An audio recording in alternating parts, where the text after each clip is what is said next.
우리는 평소 시나 노래를 통해서 인생을 어떤 사물이나 또 현상에 빗대어서 은유적으로 표현할 때가 있는데요. 어떤 경우에는 우리 인생을 지푸라기에 비유할 때가 있습니다.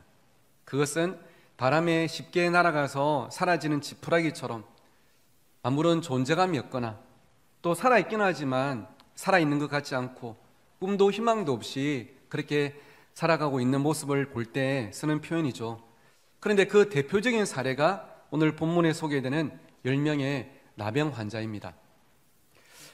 유럽에 있는 나라 코소보의 데카니 수도원에 가면요, 10명의 나병 환자를 고치시는 주님이라는 이 프레스코 작품이 있는데, 본문 속에 나병 환자의 삶의 고통을 직관적으로 잘 보여주는 작품인 것 같습니다. 나병을 지금은 한센병이라고 하는데요, 지금이야 의학이 발달되어서 또 완치도 가능하다고 하지만 예수님 당시에는 이 나병은 그 사람에게는 사망 선고와 다름없었고 인생의 끝과도 같은 뜻이었습니다.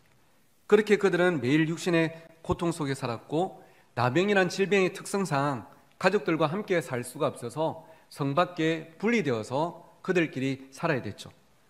그 결과 온몸을 썩어 들어가게 하는 이 병마와도 싸워야 됐지만 무엇보다 지독한 외로움과도 싸워했던 것이 당시의 나병 환자들이었습니다. 그런데 이것보다 더 고통스러운 게 있었는데, 그게 뭐냐면 당시의 나병 환자들은 율법적으로 무슨 자라고 했습니까? 부정한 자라고 했습니다. 그래서 사람들이 가까이 오지 않고, 그뿐 아니라 그들은 하나님께 나아가서 예배 드릴 수도 없었어요. 육체적, 관계적, 영적 삼중고에 시달리던 그들의 삶은 바람 따라 흩날리는 지푸라기와 참 많이 닮았습니다. 그런데 여러분, 오늘 본문에 보니까 이 지푸라기 인생 가운데 누가 찾아가셨습니까? 예수님이 찾아가셨습니다. 예수님께서 그들을 찾아가시고 인격적으로 만나주시자 그들의 삶 속에 한 번도 경험하지 못했던, 어쩌면 그들이 평생 동안 그토록 기다리고 있던 그 기적이 일어나게 된 것이죠. 그리고 그들 중에 사마리아 출신의 한 나병 환자는 예수님을 만난 후에 병을 고침받는 정도가 아니라 지푸라기 같은 이 인생이 흙벽돌이 되어서 하나님 나라를 이루어가는 가장 귀한 존재로 쓰임받는 것을 오늘 본문 가운데 우리가 볼 수 있는 것입니다. 그런데 신정가족 여러분, 그때뿐 아니라 오늘도 마찬가지로 하나님과의 만남은 우리를 다시 살게 하는 줄 믿습니다. 세상을 살면서 지치고 힘들었던 한 인생이 예배를 통해서 하나님을 만나면 다시 숨을 쉴 수가 있고 생명력 있는 삶을 다시 살아가게 되는 것이죠.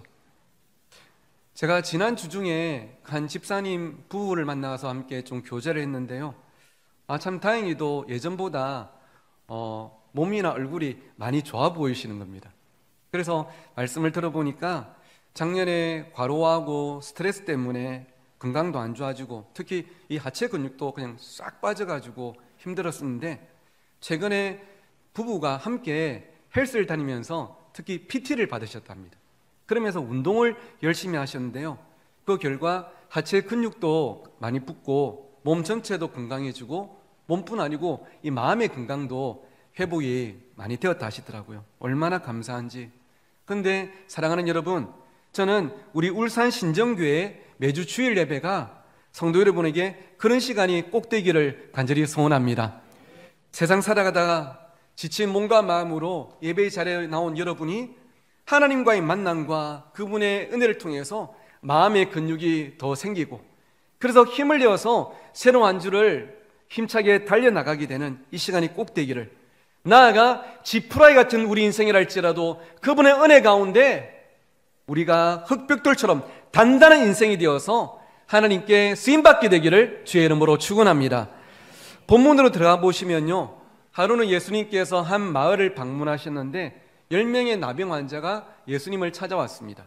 그리고는 예수님을 향한 그들의 반응이 어떠했습니까? 13절 한번 읽어보실까요? 시작. 소리를 높여 이르되 예수 선생님이여 우리를 불쌍히 여기소서 하거늘. 예수님이 주변을 지나가시자 그들은 이 기회를 놓치지 않고 간절히 부르짖었습니다. 예수 선생님이여 우리를 불쌍히 여기소서. 그런데 당시에 선생님을 부를 때는요, 랍비라는 표현을 썼습니다. 익숙하시죠?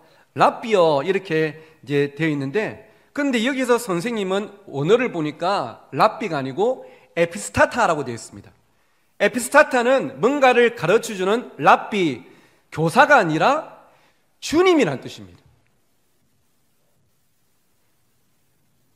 우리 앞에 찾아오신 예수님을 우리가 어떻게 하면 병을 고칠 수 있을 거라고 가르쳐주는 랍비, 선생님이 아니라 우리의 인생 자체를 바꿔놓을 수 있는 주님이라고 그들은 찾고 있는 것이죠. 아마 여러분도 경험하셨겠지만 본인이든 가족이든 환자가 있으면 그 가족 모두가 이 병에 대한 전문가가 되더라고요.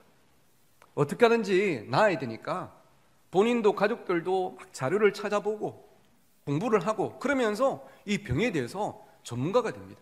또 주변 사람들 와가지고 누구 편찮으시다고 하면 이거 먹으면 좋다, 저거 먹으면 안 좋다, 저기 가봐라, 이거 해봐라 하면서 많은 지식들을 가르칩니다. 근데 여러분, 이 나병 환자들 몰랐을까요? 어떻게 하면 내 나병이 낫는지 몰랐을까요? 어쩌면 공부도 했고 들었지만 답을 찾는 것이 아니라 이 병은 나을 수가 없다는 절망을 마주했기 때문에 그 지식들이 더 큰 고통으로 다가오지 않았겠습니까? 지금 이 나병 환자들에게는 뭔가를 가르쳐줄 랍비가 필요한 게 아니에요. 지금 그들에게는 랍비가 아닌 바로 내 삶의 주인, 바로 에피스타타가 그들에게 필요한 것입니다. 그래서 그들은 예수님께서 그들의 곁을 지나실 때 간절히 부르짖었습니다. 내 삶의 주인이신 당신이 나를 좀 만나 주시길 원합니다. 나에게 은혜를 베풀어 주시길 원합니다. 여러분도 아시다시피 육신의 병은 육신의 병으로 끝나지 않습니다. 어디의 병으로 이어집니까? 마음의 병으로 이어집니다. 마음의 병이 관계의 병으로 이어지고요. 그러다가는 영혼의 병으로 한 인생을 완전히 파멸시키는 그 지경까지 갈 때가 얼마나 많은지 몰라요. 이 나병 환자는 병 때문에 인생 자체가 무너져가는 사람들이었죠. 그런데 예수님이야말로 이 절체절명의 내 인생의 위기 속에서 내 인생을 근본적으로 변화시킬 수 있는 분임을 그들은 믿고 외치고 있는 것입니다. 예수님은 가르치는 랍비가 아니라 내 인생에 함께 하심을 통해서 내 인생을 변화시키시는 에스피타타, 그 주님이심을 믿는 믿음이 그들에게 있었고, 그리고 오늘 함께 예배하는 우리 신정가족들에게도 그 믿음이 꼭 있기를 주의 이름으로 축원합니다. 그리고 나병 환자에게는 이 믿음과 더불어서 무엇과도 비견할 수 없는 절박함, 간절함이 있었어요.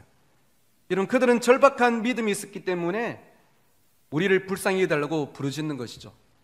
여러분, 아까 제가 보여드렸던 그 그림을 다시 한번 떠올려 보시면 예수님과 나병 환자들의 만남을 소개하기 위해서 한 폭의 그림 안에 예수님과 나병 환자들이 가까이 있지 않습니까?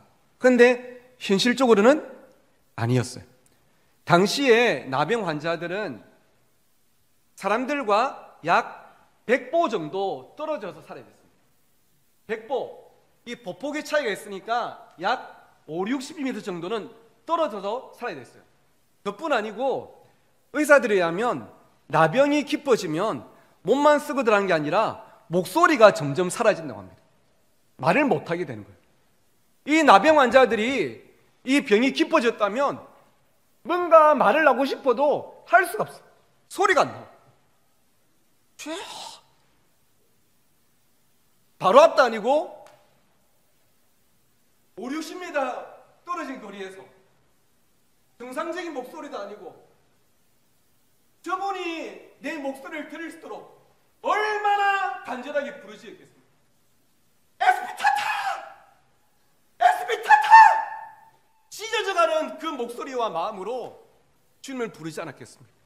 이 절박함. 주님이 아니면 저는 답이 없습니다. 주님이 오늘 제 인생 가운데 그냥 지나가 버리시면 저는 답이 없습니다. 저를 만나 주십시오. 저를 고쳐 주십시오. 에스피타타 하면서 부르고 있는 것입니다. 그런 그들의 모습이 한 장의 그림 언어로서 제 눈앞에 그려집니다. 그리고 저 자신을 돌아보면서 스스로에게 질문하게 됩니다. 나는 뼛속 깊은 곳에서 우러나올 정도로 애절하게 하나님께 기도를 드려본 적이 있는가? 나는 하나님 앞에 진짜 하나님 아니면 안 된다는 그 심정으로 간절히 기도를 해본 적이 있는가? 교회를 다니고 있고 또 신앙심이 고양되다 보면 다들 기도하긴 하지만 소리는 외치나 그 가운데 진짜 하나님만이 내 인생의 답이라는, 하나님이 아니면 안 된다는 이 절박함을 가지고 우리가 기도하며 주님을 붙들고 있는가, 이것을 저는 돌아보게 되는 것이죠. 그런 저와 여러분에게 이사야 55장 6절은 이렇게 말씀하십니다. 함께 읽어보실까요? 시작. 너희는 여호와를 만날 만할 때에 찾으라. 가까이 계실 때에 그를 부르라. 너희는 여호와를 만날 만할 때에 어떻게 하라고요? 찾으라. 가까이 계신데 그냥 가만히 있지 말고 그를 부르라. 최근에 우리 교회 한 성도님이 교통사고 나셔가지고 병원에 입원하셔서 잠깐 뵈러 갔었는데요. 말씀을 들어보니까 교통사고 난 그 상황이 제가 예전에 교통사고 당했던 상황이랑 거의 뭐 똑같더라고요. 차를 타고 계신데 뒤에서 와서 그냥 충돌해버린 거죠. 그래서 저도 이제 병원에 입원해서 이제 치료를 받는데, 이번에 병문안을 갔다가 그때 저희 사고 당시에 물리치료사님이 저한테 치료를 해주시면서 하셨던 말씀이 문득 생각이 났어요. 그리고 오늘 말씀을 준비하면서도 한 번 더 생각이 났습니다. 물리치료사님이 치료를 시작하시면서 저한테 이렇게 말씀하셨어요. 아프면 아프다고 말씀하세요. 아픈데 안 아픈 척 하지 말고 아프면 아프다고 말씀하세요.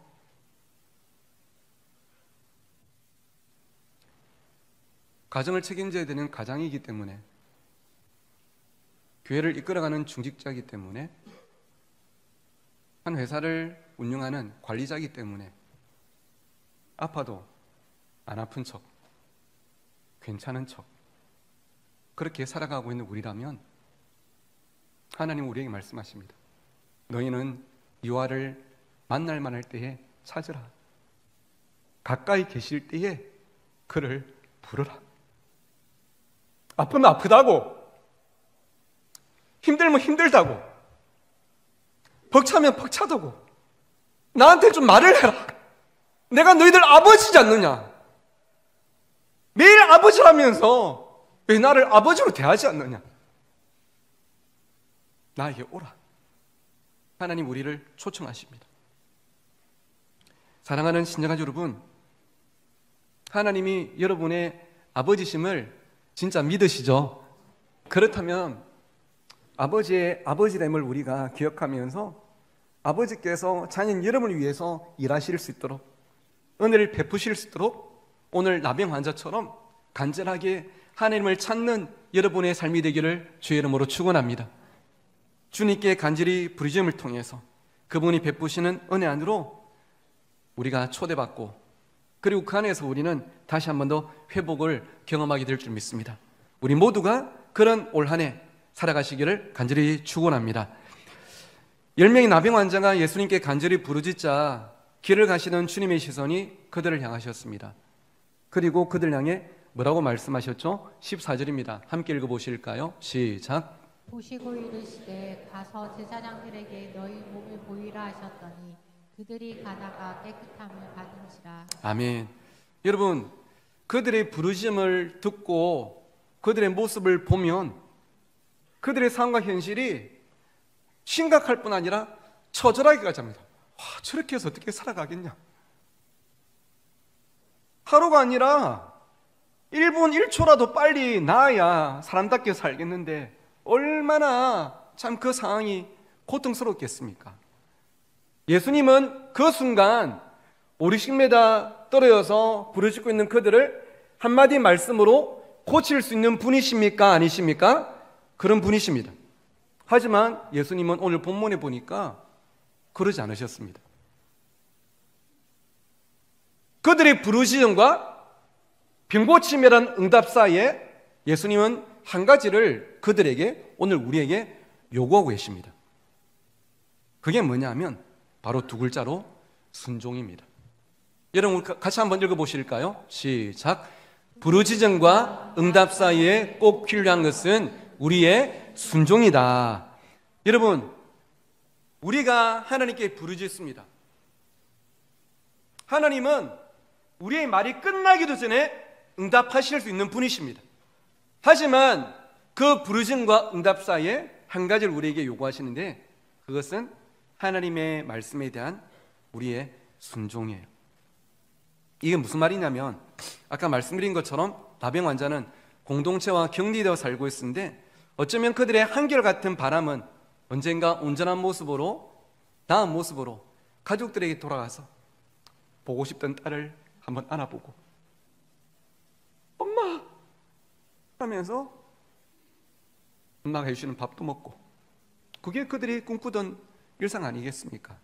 근데 그렇게 되기 위해서 유일한 한 가지 방법, 그리고 필수적으로 통과해야 되는 단계가 있었는데, 그게 뭐냐면, 만약에 나았다, 나병은 나을 수가 없지만 그래도 나았다, 그러면 나은 모습으로 바로 집으로 뛰어가면 안 돼요. 누구한테 가야 된다고요? 제사장한테 가야 됩니다. 당시에 종교적으로도 그렇지만 어떻게 보면 그들의 일상의 지도자급이었던 제사장에 가서 제가 나았습니다, 제사장이 확인을 해줘야 집으로 돌아갈 수가 있었습니다. 쉽게 말하면 퇴원이 가능했던 것이죠.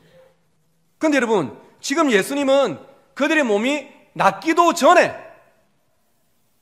제사장에 가서 네 몸을 보이라 말씀합니다.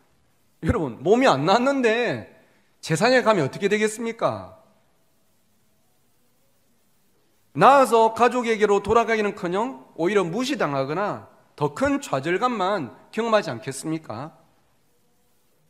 하지만 여러분, 오늘 이 나병 환자들을 보십시오. 가서 제사장들에게 너희 몸을 보이라 말씀하시자 이 나병 환자들이 예, 알겠습니다 하고 제사장에게 가기 시작합니다. 그리고 제사장을 만나서가 아니고 만나러 가는 도중에 그들이 나았다라고 본문이 말씀하고 있어요. 우리에게 무엇을 말씀하시는 것이죠? 순종입니다. 내가 평생 7, 80년 내가 살아왔는데, 야, 이거는 내 경험상 이건 아닌 것 같은데, 이게 말이 되나? 이거는 좀 무리인데. 하지만 우리의 부르심과 응답 사이에 하나님 우리의 순종을 요구하시고, 우리가 믿음으로 아멘하며 순종할 때 그 순종을 통해서만 경험할 수 있는 은혜를 우리 가운데 허락하신다는 것이죠. 이제 곧 3월이 되면 우리 자녀들이 학교에 입학을 합니다. 근데 학교들 중에 첫 번째 단계는 초등학교입니다. 초등학교에 입학해야만 중학교, 고등학교, 대학교에 입학을 할 수가 있죠. 그런데 여러분, 수많은 베스트셀러 기독교 서적의 저자인 앤드류 모레이 목사는 자신의 책에서 그리스도인이 되었을 때에 처음 입학하는 학교가 있는데 그 학교의 이름이 무슨 학교라고요? 순종학교다 표현하더라고요. 우리가 비그리스도인에다가 그리스도인이 되면 제일 먼저 배우는 것, 그리고 배워야 할 것이, 이 교회에서는 누가 좀 영향력이 있지? 이 교회 시설은 몇 층이지? 그런 게 아니라 그리스도인이 되고 나면 우리가 가장 먼저 배워야 되는 게 순종이다. 그 순종을 통해서 우리는 참된 그리스도인으로 자라간다, 그렇게 이야기를 합니다. 하나님은 우리에게서 믿음의 순종을 보기를 원하시고, 믿음이 삶으로 나타나고 생활 속에 구체화되기를 바라십니다. 여러분, 그래서 올 한 해를 보내시면서 작은 일부터, 남들이 볼 때는 에게 할 만한 작은 일부터 하나님 말씀에 순종하는 훈련을 한번 시작해보지 않으시겠습니까? 작은 일에 순종할 수 있는 사람이 큰 일에도 순종하고 쓰임받고 또 복을 누리더라고요. 맹목적인 순종이 아닌 믿음에 근거한 순종을 하나님께 올려드릴 때 하나님은 여러분의 부르짖음과 응답 사이에 그 순종에 주목하시고 반드시 은혜를 베풀어 주실 줄 믿습니다. 순종하는 믿음을 통해 하나님께서 여러분을 성숙한 모습으로 변화시켜 나가심을 경험하는 여러분의 올해가 꼭 되기를 간절히 축원합니다. 마지막으로 10명의 나병 환자는 이 말씀에 순종해서 제사장들에게 가는 도중에 병이 나았다는 사실을 발견했어요. 여러분 얼마나 감격스러웠을까요? 내 평생 소원이었는데 몸이 나았어. 지금 당장 가족들에게로 집으로 달려가고 싶지 않았겠습니까? 그래서 그 중에 일부는 제사장에게 몸을 후딱 보이고 허락 도장을 받고 집으로 뛰어갔을 겁니다. 대부분이 그랬을 건데 딱 한 명 예외가 있었어요. 오늘 본문에 보니까 유대인들로부터 질시와 멸시를 받았던 사마리아 출신의 나병 환자, 그는 제사장에 가는 도중에 자신이 나았다는 사실을 알고는 그 자리에서 큰 소리로 하느님께 영광을 돌릴 뿐 아니라 제사장에게 달려가다가 발걸음을 멈추고 돌아서서 누구에게 찾아갔습니까? 예수님께 찾아갔어요. 빨리 제사장 만나야 가족에게 돌아갈 수 있는데, 내가 새로운 삶을 시작할 수 있는데, 그는 그 길을 멈추고 돌아서서 예수님께 다시 찾아갔습니다. 그리고 16절에 보니까 어떻게 합니까? 함께 읽어주실까요? 시작. 예수의 발 아래 엎드려 감사하니 그는 사마리아 사람이라. 예수님의 발 아래 엎드렸답니다.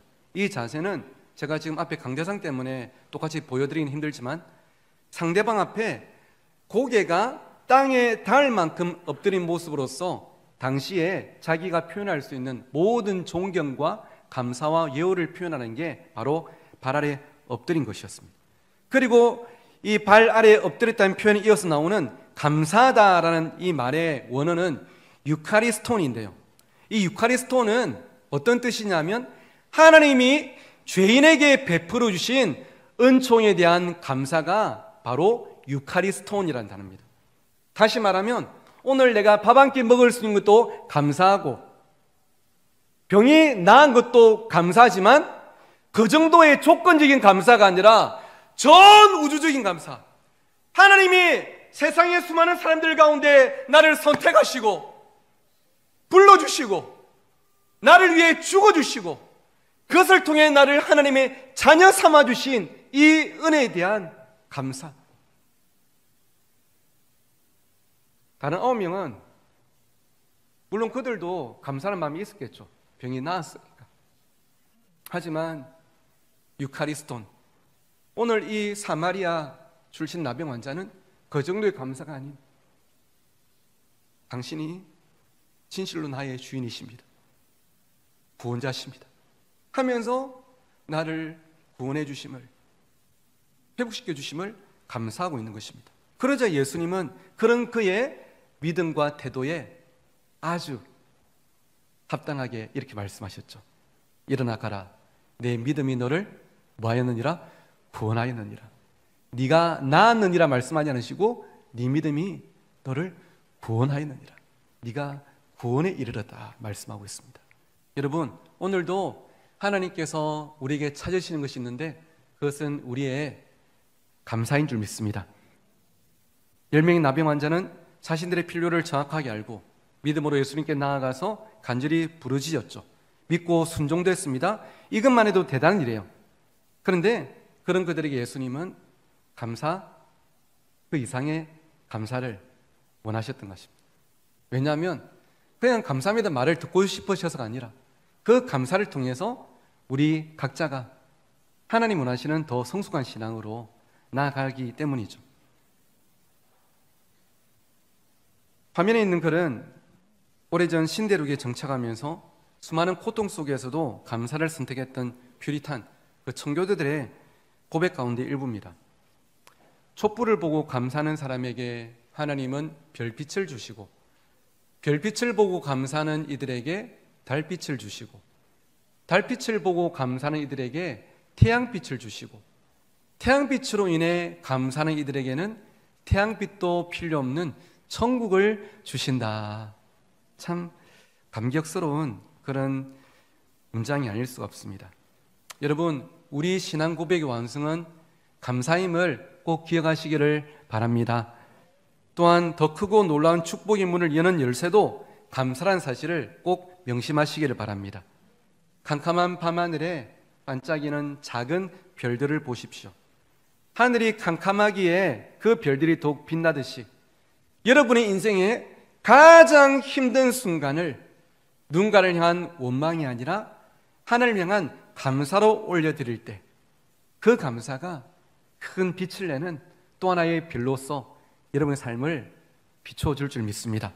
감사 중에 감사를 올려드림을 통해 더 큰 감사로 나아가는 여러분의 올 한 해 되시기를 간절히 축원합니다. 제가 개인적으로 참 좋아하는 지푸라기라는 정호성 시인의 시를 소개해드리면서 말씀을 맺겠습니다. 나는 길가에 버려져 있는 게 아니다. 먼지를 일으켜 바람 따라 떠도는 게 아니다. 지푸라기라도 잡고 싶은 당신을 오직 기다릴 뿐이다. 내일도 슬퍼하고 오늘도 슬퍼하는 인생은 언제 어디서나 다시 시작할 수 없다고, 오늘이 인생의 마지막이라고 길바닥에 주저앉아 우는 당신이 지푸라기라도 잡고 다시 일어서기를 기다릴 뿐이다. 물과 바람과 맑은 햇살과 새소리가 섞인 진흙이 되어 허물어진 당신의 집을 다시 짓는 단단한 흙벽돌이 되기를 바랄 뿐이다.